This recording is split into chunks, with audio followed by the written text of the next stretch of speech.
I've spent time with him. I've met him a bunch of times, and I have to say, I did not see this coming. Like he appeared to me to be a very bright, credible, competent person, perhaps a bit young, perhaps, a bit reckless at times, but not unethical and not committing fraud. I can't explain the psychology of it at this point, whether he's a pathological liar or if he's started off good and somehow under the pressure of this whole thing went bad. But the minute you can go watch the interviews, he's lying to people.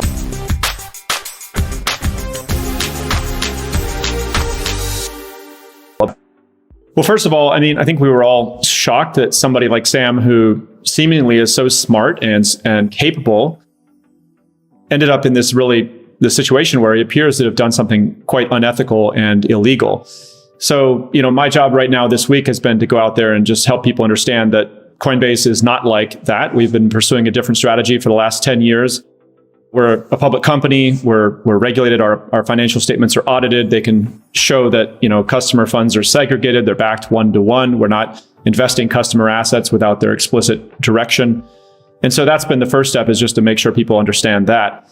But then after that, we need to kind of think about how we go forward as an industry here and both take a long-term perspective, make sure the good companies in the space aren't allowing one or two bad actors to kind of mess it up for everybody else.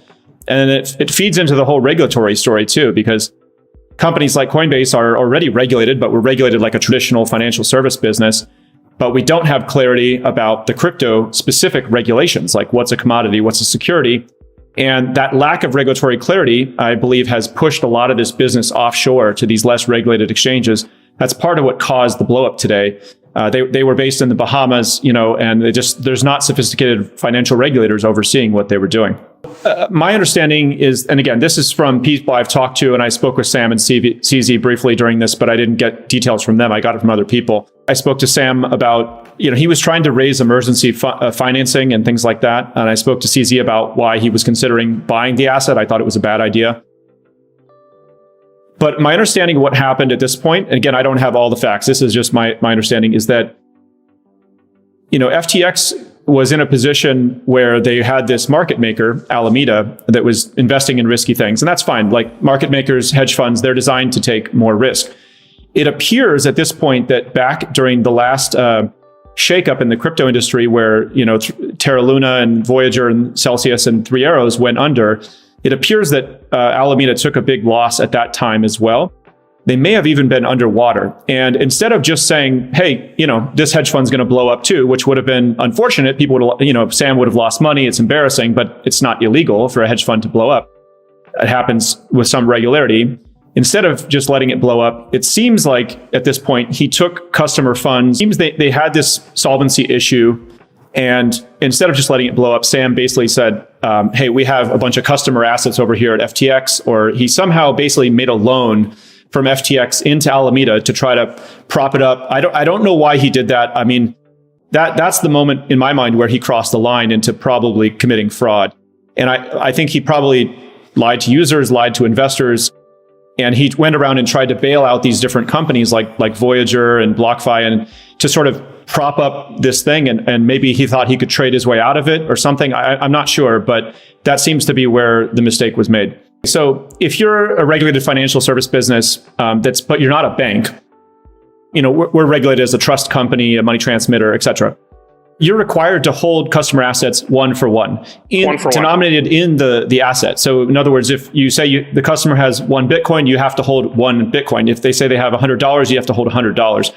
And so that's the case with Coinbase. You don't have to take our word for it, by the way. You can look at our audited public financial statements as a public company with an independent, Big Four accounting firm who went to go verify all of that. And that's what various custodians and exchanges, that's what they all should be doing. By the way, if you're regulated as a bank, you can actually go invest some of those, but there's very strict regulation around that and capital requirements and whatnot. And we're not a bank. So we hold one-to-one. Now, if you're an investment fund or a hedge fund or something like that, then you can try to take positions in different coins and different assets, and they could go up and they could go down. You may lose your investors' money, but there's no such thing as the customer assets being involved in that. There needs to be clear segregation of those customer funds. and from what an investment fund would be or corporate funds. And that's where they got in trouble. They basically commingled customer funds with their hedge fund. I think there is some contagion risk here.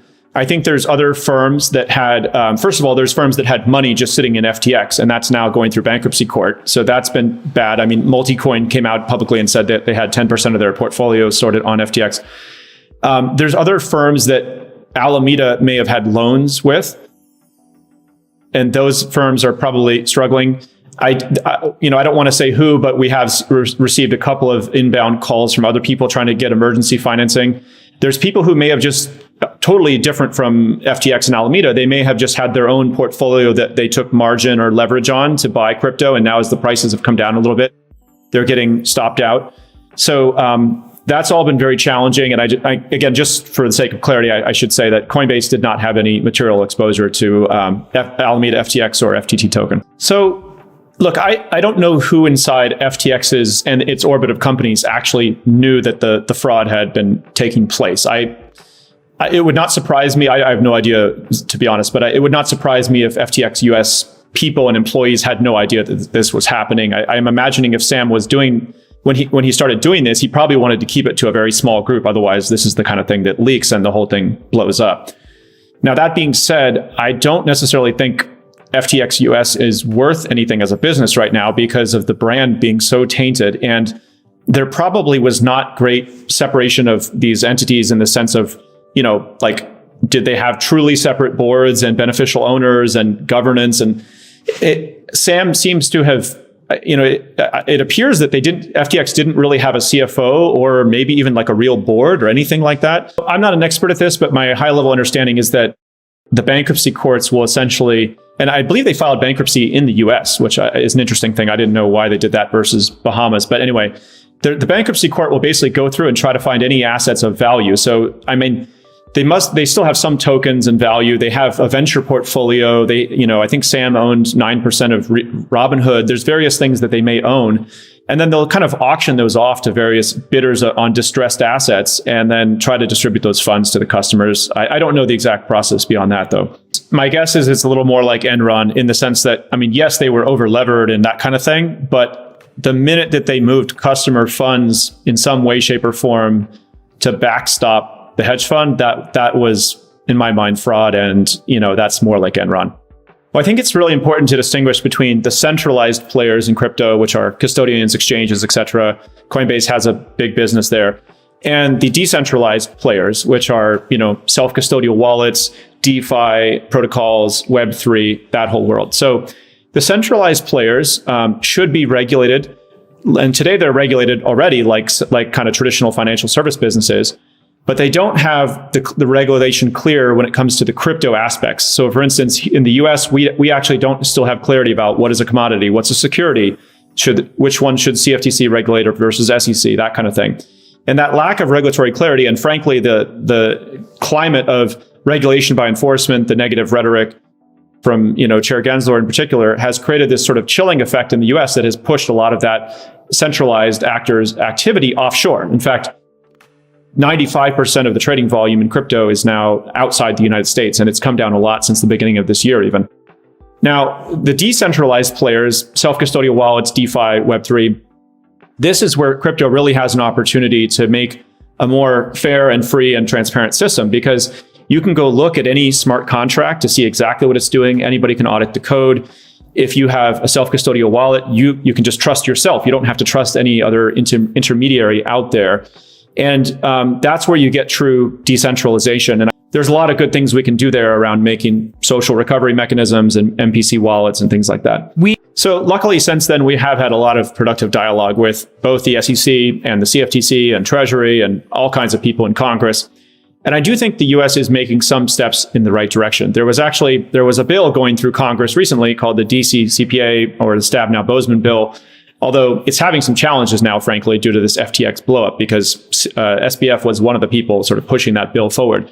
But regardless of that, the sort of system that we should have is there should be a clear designation between what is a crypto commodity, and that can be regulated by the CFTC, and what is a crypto security. Now, this is one of those legal, and by the way, what is also a stable coin and artwork and other things that are not any of those things.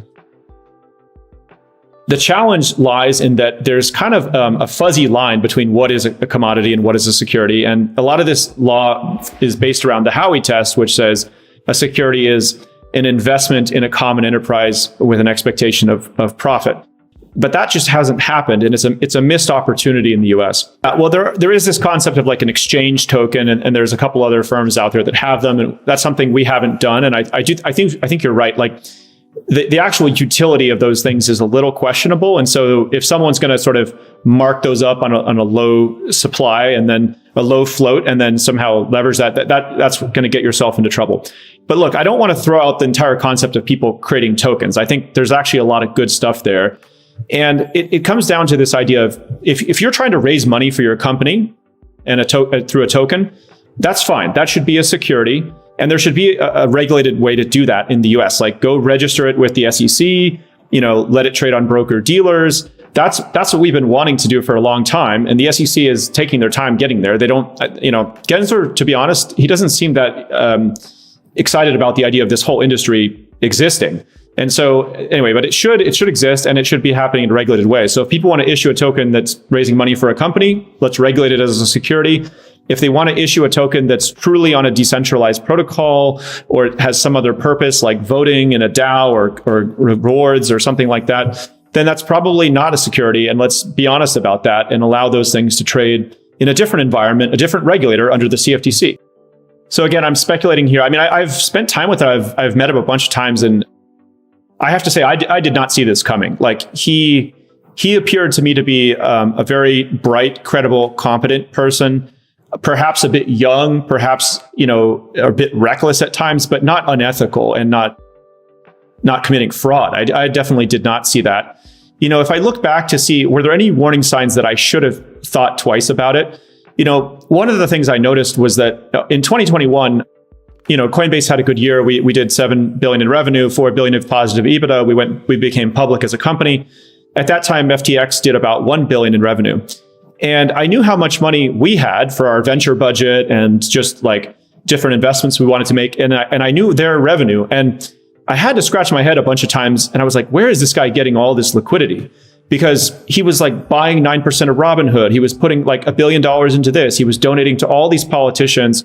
And I was like, it did not make sense to me where he was getting all this cash. People just kept telling me, oh, his market maker Alameda is just printing cash. And I was like, okay, I guess, it seems like a conflict of interest to own an exchange and a market maker. I can't explain the psychology of it at this point, whether he's a pathological liar or if he's started off good and somehow under the pressure of this whole thing went bad. But the minute you can go watch the interviews, he's lying to people about why he's bailing out Voyager and BlockFi and these, and he knew at that time that most likely he knew at that time that they were not solvent. Alameda was not solvent, and so that's where he crossed a major line in my book.